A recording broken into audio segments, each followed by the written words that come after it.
Buenos días a todos. Bueno, veo que se me escucha bien. Bueno, lo primero sí que me gustaría agradecer a la organización, a todos los patrocinadores que al final pues son los que hacen que esto también funcione y a todos vosotros por asistir, que de igual manera se agradece porque hasta hace unos años pues estábamos aquí igual y no había nadie enfrente, entonces se agradece. Bueno, yo formo parte del equipo de uno de los equipos de inteligencia de la empresa Intel 471, dentro de la parte de, la llaman resto del mundo, digamos que tenemos como las diferentes zonas de Asia, tenemos la zona del este de Europa y tenemos otra que cubre España, por ejemplo, y Latinoamérica en concreto. Y a lo que nos dedicamos en ese modelo de analistas e investigadores, dúo, nosotros como investigadores lo que hacemos es, digamos, obtener la información en crudo de las fuentes, ¿no? Lo que llamamos las fuentes en este caso, en el ámbito de la ciberseguridad o de la ciberinteligencia en concreto, pues son esos actores que hemos ido mencionando o que se han ido mencionando a lo largo de las jornadas y que, bueno, que al final, ya sea por un motivo o por otro, por temas de ransomware, por temas de phishing, que al final cada uno tiene sus intereses, normalmente económicos, aunque también hemos visto con el tema de los APTs que hay otro tipo de intereses, pues hay que estar ahí presentes para obtener la información lo antes posible, información de calidad. Si habéis estado presentes en alguno de los talleres también de ayer, se habló de Virtual Umint, se habló de esa inteligencia en fuentes humanas llevado al ámbito de la ciberseguridad y cómo se debería de desarrollar. Mi objetivo en esta charla es tratar de bajaros al terreno un poquito ese tema, en la medida de lo posible. Además, me viene muy bien que Josep haya estado presentando el tema de los infoestiles y cómo se desarrolla ese negocio, porque aquí lo que vamos a hablar es, como ha comentado, ese tipo de infoestiles se venden en los foros. Nosotros lo que vamos a hacer es, de alguna manera, entrar en los foros, a ver realmente lo que hay y cómo lo están utilizando. ¿De acuerdo? Entonces, el índice, ya veis que tiene 3 puntos principales. Uno es el ecosistema. Vamos a ver un poco en qué punto estamos ahora mismo. En qué punto estamos en términos de cibercrimen en underground, que es lo que llamamos nosotros, pero vamos, básicamente es foros y comunidades, pues por ejemplo, Telegram, Discord y este tipo de plataformas. Vamos a hacer una breve mención, que es la parte de análisis de un incidente de ransomware. Obviamente no vamos a analizar un incidente de ransomware. Lo que quiero que os llevéis es, y de hecho yo diría que es hasta un caso de fracaso de inteligencia, en el sentido de que se obtiene una inteligencia que podría detener un ataque de ransomware y, sin embargo, no se consigue finalmente detener. Eso es lo que vamos a ver en un caso concreto y el caso, digamos, lo que va a intentar relacionar, como veis en la imagen, es lo que estamos viendo en auge desde el año pasado y venía desde el anterior, pero el último año con más motivo. Y es cómo se han dado la mano dos actores en este ámbito, que son los operadores de ransomware, con sus programas de afiliados, con los operadores de los infoestiles que nos ha presentado antes Josep, que el objetivo que tenían al final era comprometer equipos, filtraban información, tanto del equipo como las credenciales y demás, y luego nos dedicamos a vender esa información para que otros la puedan aprovechar. Es decir, unos y otros se dan la mano y los dos obviamente sacan beneficio de todo ello. Lo que observamos dentro de este ecosistema underground, en los foros principalmente, tanto aquí voy a hablar en general, pero obviamente la mayor parte son de habla rusa, también tenemos hay algunos de habla china, de habla árabe, escasos, y de habla latina, vamos, que en español y en castellano no hay tantos. Normalmente esas comunidades están integradas en las de habla inglesa, que esas sí que son mayoritarias. Pero es curioso porque cada una de ellas, normalmente, se ve como muy diferenciado las actividades, primero, que están permitidas en el foro, y segundo, que los usuarios, dependiendo de la zona, dirigen o no. Por ejemplo, no sé si vosotros sabréis, pero hace aproximadamente un año, a lo mejor los números me bailan, los principales foros de habla rusa prohibieron por completo las conversaciones y todo lo que tuviese que ver con ransomware. Es decir, los operadores de ransomware, que normalmente publicaban allí sus programas de afiliados, buscaban allí el mejorar esas muestras que tienen, esos malware. Bueno, pues de repente se vieron en problemas porque no podían, digamos, desarrollar su negocio como querían en esos foros. Entonces, eso hizo que buscaran una vía alternativa y obviamente crearon su propio foro, que eso es otra historia. Lo que vemos, como decía, 3 cosas principalmente. Tema de productos, es decir, pues temas de malware que se vende, phishing kits, como mostraba también Josep. El tema de bienes, que es donde nos vamos a centrar, es decir, qué activos se venden, accesos comprometidos, se venden credenciales a correos, se venden documentos confidenciales, datos financieros, bases de datos, ya sabéis, documentos de identidad. Se vende, al final te venden la moto, te venden lo que quieran con tal de que les pagues algo. Y servicios, que es algo que también está bastante en auge, por ejemplo, el tema del Ransomware as a Service, que es lo que yo, directamente lo voy a mencionar como el programa de afiliados, normalmente, en donde los operadores de ransomware se han dado cuenta de nosotros podemos llegar a cubrir con la gente que tenemos 10 víctimas al mes. Si nosotros abrimos esto a que cualquier otro pueda utilizar nuestro malware y a quien infecte que nos dé una parte del dinero, pues estupendo, todos salimos ganando. Entonces, ese es el modelo que se está siguiendo, que se ha ido adaptando también al tema de malware as a service con el tema de los infostiles, como también presentaba Josep, donde esos infostiles tienen un modelo mensual como Netflix. Tú entras, pagas al mes, te dan un servicio, usas el servicio y luego tú haces con la información lo que quieras. Entonces, esos Initial Access Brokers, que lo llamamos nosotros, los vendedores de acceso comprometido, normalmente lo que operan es en esa línea, es decir, operan en yo estoy afiliado a un programa de afiliados de InfoStealer, por ejemplo, de un malware de tipo InfoStealer, que lo que roba es esa información de los sistemas comprometidos.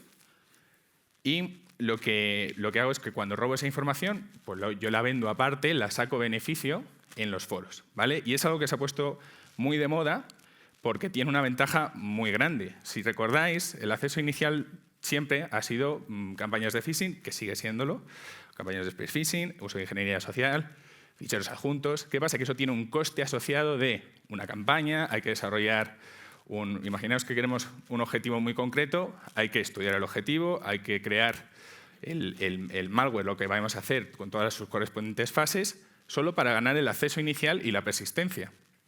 Cuando todo eso se ha ido simplificando hasta el punto que, bueno, tenemos esa explotación de vulnerabilidades que ha habido recientemente y que, bueno, ahí tenéis algunos ejemplos de grupos de ransomware que hemos monitorizado y la explotación de las vulnerabilidades que estaban asociadas, ¿vale?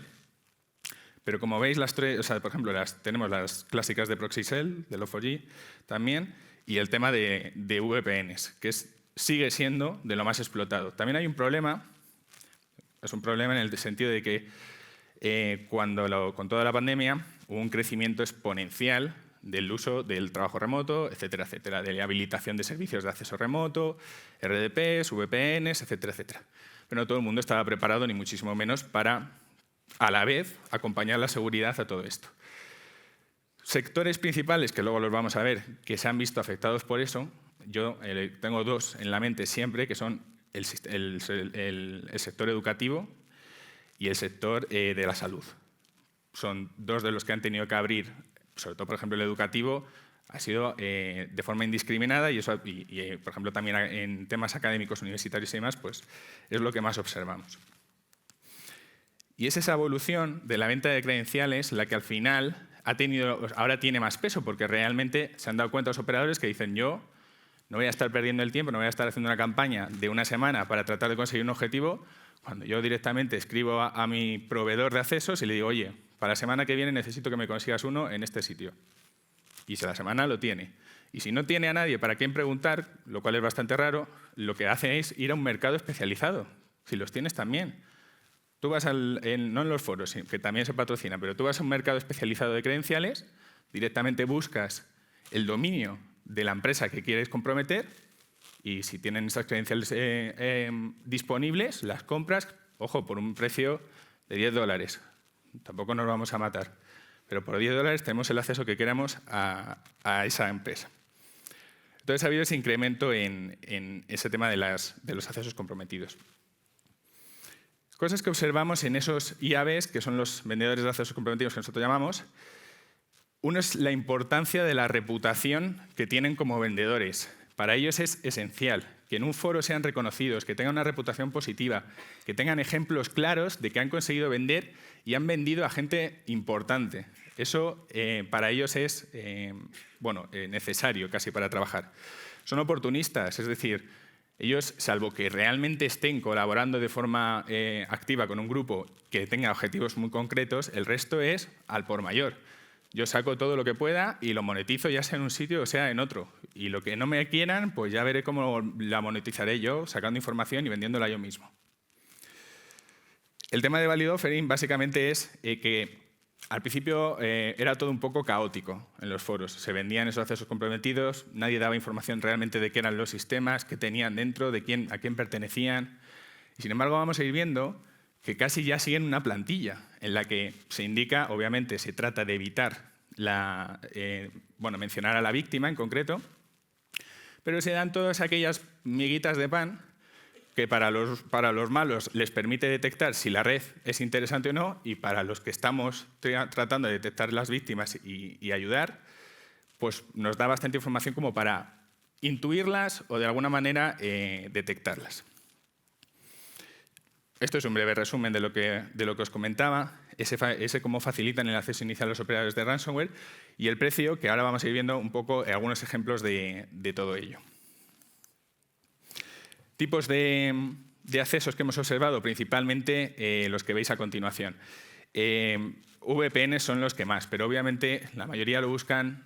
Normalmente se paga mucho más por un acceso comprometido con permisos de administrador de dominio. Al final, de hecho, hay mucho sibarita dentro de los foros, que si no es de esa manera tan fácil, no lo compran, porque no tienen el tiempo o no quieren ni dedicarle el tiempo a ello. ¿Cómo sería la kill chain en este caso? Que es algo muy concreto. O sea, digamos que de toda la kill chain que habría, yo os he bajado a una parte muy concreta, que es ese acceso inicial, y cómo realmente se hace en un foro. Es decir, se despliega el InfoStealer y se obtienen credenciales de una persona que está, pues, por ejemplo, aquí en España, pues en Barcelona, y que trabaja, pues, yo qué sé, para una empresa del sector logístico. Despliegan ahí, obtienen esas credenciales, y cuando llegan los registros al operador del InfoStealer, lo que hace es buscar cosas de interés, es decir, filtra. Filtra todos los registros que tiene con un listado de palabras clave que son normalmente VPN, PulseSecure, etcétera, etcétera. Va buscando como cosas muy concretas.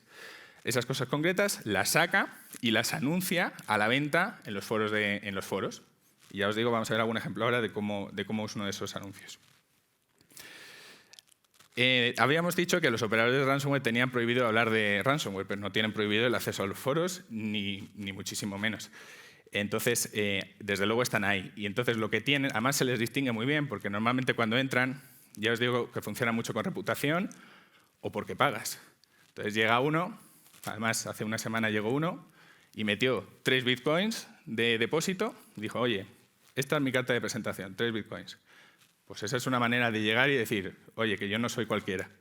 Pues ese tipo de cosas también se observa. Esos afiliados de ransomware o esos operadores, en general, son los que hacen esa compra del acceso. Normalmente se hace por pujas, ¿vale? Hay un sistema de pujas en el que se dice, bueno, la puja empieza por $100 y se va subiendo hasta que alguien finalmente lo compra. O por compra directa, si alguien realmente cree que es bastante interesante. Esto es como funcionaba antes eBay.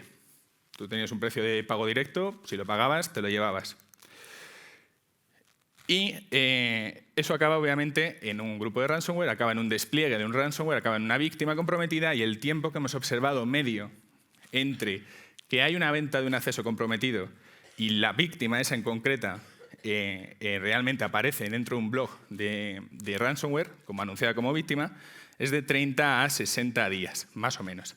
Obviamente varía, hemos visto incluso casos de 15 días y otros casos que, digamos que a partir de los 70 días, ya 80 días, empezamos a pensar que a lo mejor no son casos relacionados o no tienen por qué ser casos relacionados, porque obviamente aquí son todo suposiciones. Suposiciones basadas en ciertas evidencias bastante claras y que luego nosotros acompañamos de esa inteligencia de fuentes humanas. El valor que tenemos ahí, o que tiene, yo creo, el Virtual Humin, es realmente disponer de capacidades desarrolladas con el tiempo. Como bien se ha explicado, uno no puede... Siempre me han dicho una frase que a mí me encantaba, es, si tú quieres información de verdad, si tú quieres inteligencia, es como o sea, tú lo que quieres realmente es jamón serrano, no quieres jamón de York. Entonces, para eso lo que tienes que hacer es dedicarle lo que dedicarías al jamón serrano. Entonces, la calidad la necesitas acompañar de trabajo y de estar presente en esos foros, trabajar esas relaciones y acabar llegando, porque uno no llama a la puerta del operador de Lockbit, le llama y le dice, oye, que estoy aquí. No, eso no va así. Tienes que trabajar una reputación, tienes que alguien realmente sea el que te recomiende y al final acabas ganando esa reputación como para lograr entrar. Estos son algunos resultados, digamos, estadísticos de lo que hemos observado. Como os decía, el sector público es el que más hemos visto, lo vamos a ver en algún caso concreto. Dentro de eso, la industria de la educación es el más afectado. Un poco estadísticas por los recursos que se ven comprometidos, como veis, RDP, VPNs y, bueno, algunas concretas, algunos modelos en concreto, mucho más. Y dentro de regiones siempre me ha llamado la atención porque en tema de venta de credenciales Europa está por encima de Estados Unidos y, sin embargo, en cuanto a incidentes de ransomware, no. Y es porque ese interés que tienen los operadores de ransomware es realmente que alguien les pague. Y normalmente quien puede tener más dinero y quien puede pagar y puede dar una tal suelen ser en Estados Unidos. Pero bueno, el peligro está ahí y es que Europa es de los principales. Aquí tenéis algunos ejemplos, ¿de acuerdo?, afectando a nivel nacional de diferentes foros y actores que hemos seguido. Y como veis, los anuncios son bastante parecidos todos, en el sentido de que realmente se va... Este de la izquierda, por ejemplo, el grande, es una puja directa que se publicó, que se vendía un acceso por RDP a una empresa que tiene unos beneficios, que es uno de los datos que suelen dar, de 9 millones de dólares al año, los permisos que tiene, el tipo de antivirus y el precio por el que empieza la puja. Y a partir de ahí, al mejor postor. También tenemos otros accesos que van más al por mayor, ¿vale? Es decir, se dice, esto era como muy selectivo. Oye, tengo este acceso a esta empresa, vendo esto en concreto. Pero también puede ser, vendo un listado de 100 accesos comprometidos. Obviamente no se va a parar a mirarlos, ni el que los compra tampoco tiene un interés, porque los compra más baratos y luego selecciona los que quiere. Pero eso dificulta la investigación, porque normalmente no dan tanta información, simplemente se venden como si fueran lotes. Un lote de 100 credenciales, a donde sea, pues hay un 30% de entidades de Europa y otro 20% de América, de Latinoamérica, por ejemplo. Entonces, el problema está en la detección de esos. Pero sí que hemos detectado como algo muy, muy diferenciado entre aquellos que se dedican a vender cosas en concreto y aquellos que dicen, mira, yo no tengo tiempo de esto, ni tampoco quiero meterme. Lo vendo al por mayor, quien lo compre, bienvenido es. A nivel de estadísticas generales, pues así hemos puesto algunos de los actores. Esos son nombres reales, obviamente son los alias que utilizan en los foros. ¿Y dónde se encuentra España con respecto a venta de accesos comprometidos? En foros. Ya digo que esto es como muy concreto. Son actores que publican en esos foros la venta de los accesos. Y España, pues dentro de ello, está de los que está más arriba. Como veis, Estados Unidos se lleva la palma, es evidente en todos los sentidos, pero yo creo que es bastante interesante este dato de que ver a España como tan arriba. Nosotros hemos visto, a lo largo de este año, al menos 24 actores concretos, 84 víctimas únicas y más de 100 incidentes. Tenemos incidentes pues, donde no hemos identificado a lo mejor esa víctima en concreto.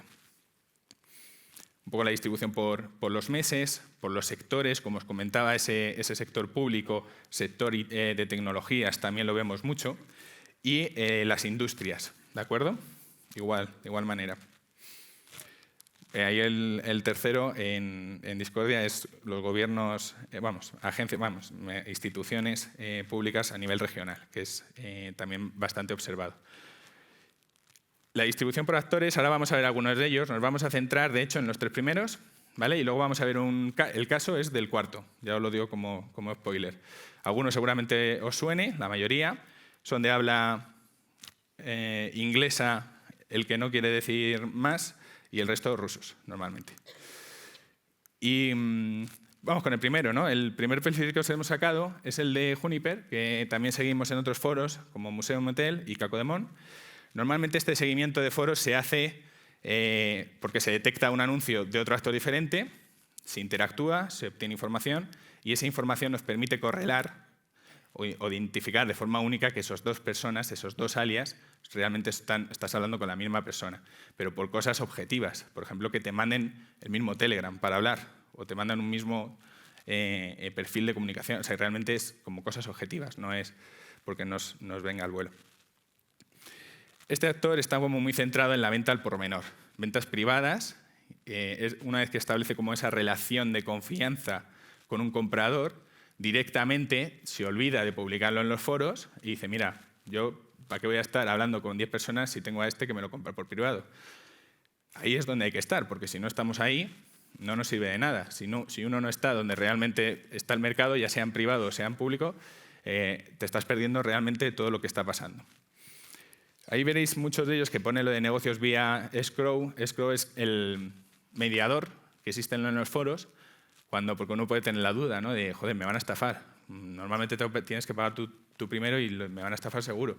Bueno, pues para eso no te preocupes, que ellos ya han creado una figura que se llama el mediador, que recibe el dinero, recibe la información, ve que todo está bien e intercambia los bienes.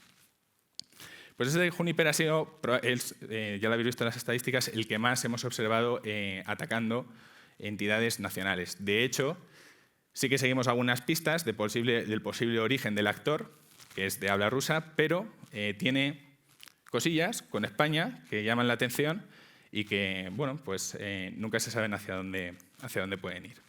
El segundo se llama Fubel, que mejor no lo traduzcáis porque me parece que es idiota o algo así. Y este es del otro extremo. Este lo que vende es al por mayor. Es decir, el hablar lo lleva justillo. Mejor vamos directamente a que tú me compres en un lote de 100 y ya no tenemos ni que hablar más cosas. Pero sin embargo es de los que tienen mayor reputación. Y sí que hemos observado una colaboración muy activa con operadores de ransomware y con diferentes grupos de ransomware, que vamos a ver luego. He pasado a BlackDean, que es otro de mis favoritos. De nuevo, este también es al por mayor, pero este sí también es bastante selectivo con sus vendedores. Esto es como un juego, ¿eh? Esto es como salir a un bar por la noche y empezar a hablar con unos y con otros y ver quién realmente es el que te puede invitar esa noche a una cerveza. Pues esto es igual. Realmente lo que intentamos es entender cómo funciona el negocio, entender qué es lo que ellos venden, qué es lo que quieren, qué es lo que necesitan, porque muchas veces lo único que necesitan es hablar, aunque parezca mentira, pero muchas veces alguno de ellos lo único que necesita es hablar y que le escuchen. Y a cambio, pues tú te llevas tu premio. Entonces, también podría decir que los investigadores somos parte de psicólogos, pero bueno, eso es otro tema. Dentro de la comparativa os he puesto simplemente en la tabla un poco las técnicas en las TTPs que utilizan y los grupos de ransomware con los que hemos visto casos concretos y confirmados de que realmente ellos han sido los que han vendido el acceso comprometido. En algunos casos se ha identificado, la mayoría, obviamente, por esa interacción humana, pero aparte de la confirmación, pues ha permitido detectar perfiles de operadores de ransomware que no son públicos en los foros, pero que, pues gracias a escuchar a la gente, ellos mismos te van contando todo. Dentro de la investigación, os he dicho que hoy vamos a señalar a uno, que es uno de mis favoritos también, que es el Pirate Networks, ¿vale? Este es un clásico de los foros. Si lo veis, hacedlo con seguridad, porque entonces tenéis que entrar en los foros y demás, y mejor hacerlo lo mejor posible. Pero tiene presencia en prácticamente todos. Se registra en todos los foros posibles y en todos publica aquello que quiere vender. Sin embargo, la evolución en el tiempo, lo que ha sido, y cada vez lo hemos visto con más evidencia, pasarse a esas ventas privadas. Es decir, sobre todo porque él mismo nos lo decía, las veces que le han intentado estafar. Le han intentado vender algo y 2 días después el acceso ya no estaba disponible. Y yo, normal, de eso se trata. Pero ellos obviamente también se dan cuenta de esas cosas y dicen, no voy a anunciarlo en el foro porque si lo anuncio en el foro a los 2 días ya no lo tengo. Voy a hacer primero una pasada por mi agenda privada, veo si alguno lo quiere y si no lo quiere, pues ya veo si lo vendo o no lo vendo. Esto es un poco la estadística. También, como veis, España está bastante arriba, por eso también se le sigue. Y luego, algunas de las TTPs que hemos observado y que enlazan un poco lo que contaba Josep, sí que tenemos confirmación de las familias de InfoStealer que opera. Empezó con Redline Stealer, luego pasó a MetaStealer y ahora utiliza otra que es una familia privada. Además de ello, también compra registros privados, porque existen canales de Telegram donde realmente uno puede comprar esos accesos. Si pensáis, uno de los mejores negocios para un operador de InfoStealer es: yo opero mi InfoStealer, obtengo la información y luego utilizo Telegram, que es una maravilla para automatizar cosas y crear mercados, y vendo o comparto ahí de forma gratuita esos registros, lo que me interese. Sí que hemos visto ese tipo de relaciones muy interesantes, por ejemplo, en concreto con el actor Orange Cake, que también seguimos como Bubik en otro foro, y la relación que existe entre ellos, porque esto no es una relación operador y vendedor de accesos comprometidos, sino que la relación es entre dos vendedores de accesos comprometidos. ¿Por qué? Porque lo que hacen es distribuirse el mercado entre ellos. Por ejemplo, hemos visto porque luego estos publican las conversaciones o ellos mismos te lo cuentan. Hemos visto como Pirate, un cliente le pedía un acceso comprometido a una empresa de Estados Unidos, él no la tenía y dijo: no te preocupes, yo te la consigo. Acordamos un precio, por ejemplo, de $1000 y yo te lo consigo. Entonces este va y le escribe a sus amigos y le dice: oye, ¿tenemos algo de esto? Os lo compro por 800 y saco una ventaja de $200. Y simplemente lo que hacen es de intermediarios. Entonces esas relaciones también las estamos observando. Las carteras de criptomonedas que hemos visto pues superan el $500.000 de euros y solo es de este negocio. O sea, el negocio es única y exclusivamente el vender este tipo de registros. Las colaboraciones que le hemos observado: Lockbit, Buy Society, Auslocker, Hive Ransomware y Industrial Spy, que es sí que hemos visto alguna muestra de ransomware, pero de momento no lo consideramos como un grupo como tal de ransomware. Ahí tenéis un anuncio en concreto que publicó una venta. Como empezó publicando los enlaces directamente, obviamente se dio cuenta de que las empresas enseguida veían que habían sido víctimas y entonces no lo pasaban. Y en el caso concreto que nos ataña, en el sector sanitario aquí en España, el 11 de octubre el actor publicó que tenía nuevos accesos comprometidos, sin dar más información. Obviamente ahí las fuentes entran a jugar y detectan el día 13 que el actor estaba ofreciendo la venta privada, que no había anunciado en ninguno de los foros, de un acceso comprometido por red web a una entidad, a una clínica en España. Ahí identificamos por el tema de la interacción y de la reputación y que el trabajo de las fuentes tiene su beneficio. Detectamos las credenciales y, sin embargo, nos dimos cuenta días después de que Buy Society, como veis, 2 semanas después, esto es bastante reciente, lo habían anunciado como víctima del ransomware. Y en esas 2 semanas ya ha pasado el precio, o sea, ya ha pasado el tiempo de negociación con la víctima. Por tanto, estamos hablando de que la compra y la explotación probablemente sea de 1 semana, a lo máximo. Por señalaros algunos casos concretos que hemos visto, por ejemplo, de Buy Society, que es uno de los que se ha ido mencionando en estas jornadas, porque ha tenido también bastantes víctimas en España, y Lockbit, porque es el rey de la corona. Algunos de los actores que hemos visto con una colaboración directa con ellos. Y algunos de los casos los tenéis ahí, sectores, países y sectores, donde ha habido esa afectación. Como notas de post-ransomware, la primera es el tema del análisis de notas de rescate. Hay notas de rescate muy simples que simplemente redirigen al chat de negociación, que ya te da bastante información, porque ya detectas víctimas, puedes detectar otro tipo de información de los actores, pero es que hay otros actores, como Busterlot, por ejemplo, que es una afiliada, vende accesos comprometidos, pero es que además es un afiliado de Lockbit. Entonces lo que hace es despliega Lockbit y deja también su nota. Entonces, de esa manera, fue como realmente analizando esas notas de rescate, encontramos la relación de realmente quién había sido el actor que había comprometido al Poder Judicial de Chile, en este caso. Y otra cosa que recomendamos siempre es las primeras horas. Esto es como cuando hay una emergencia o hay un accidente, los primeros minutos y la primera hora es lo que llaman la hora de oro, ¿no? Me parece, que es el momento clave.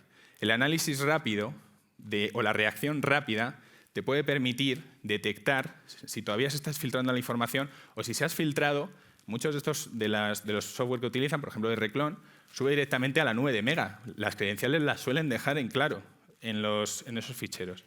Entonces, tú accedes y le borras la información antes de que la saquen realmente. Puedes salvar, de alguna manera, el caso antes de que ocurra. Para terminar, que ya se me acaba el tiempo,